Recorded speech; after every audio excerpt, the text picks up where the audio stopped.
রাঙামতি তীরন্দাজ ধারাবাহিকের আজকের পর্বে আপনারা দেখতে চলেছেন যে বৃন্দা রাঙাকে বলে, দেখ একলব্যর সামনে বিয়ে, তুই এই বাড়িতে থাকিস না, তুই থাকলে পাঁচজনে পাঁচ কথা বলবে যেগুলো আমাদের শুনতে ভালো লাগবে না। তখন রাঙা বলে, মা একটা কথা বলে জানিস, কার চাল কথায় কখন মাপা রয়েছে সে কথা কেউ বলতে পারবে না, আর আমিও তো মানুষ, তাই আমিও বলতে পারবো না। এই বলে রাঙা ওখান থেকে চলে যায়। বৃন্দা ভাবতে থাকে, না না, রাঙা এত সাহস পাচ্ছে কি করে, এত কনফিডেন্স ও পাচ্ছে কিভাবে, ও কি আলাদা কিছু প্ল্যান করেছেন আর আমাকে সাত্তকীর সাথে এ ব্যাপারে কথা বলতে হবে। রাঙা আহিরি যেখানে রয়েছে সেখানে চলে যায়, আর যে মনে মনে ভাবতে থাকে, আহিরি দিদি এবার তো আমি তোকে আর ছাড়ছি না, তোর বিরুদ্ধে আমার কাছে সলিড প্রমাণ রয়েছে।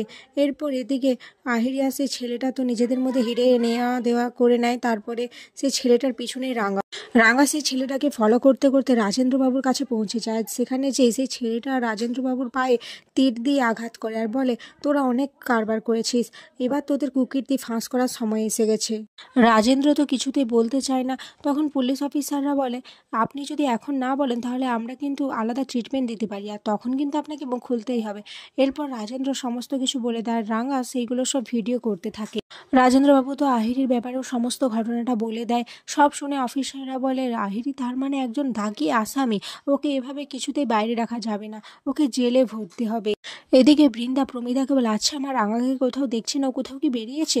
রাঙা তখন তাড়াহুড়ো করে বেরিয়ে গেল। প্রমিতা তখন বলে, আমাকে কি ও বলে যায় কোথায় যায়, আর ওর এখন মন মেজাজ ভালো নয়, তাই হয়তো কোথাও একটু গিয়েছে বেটাতে।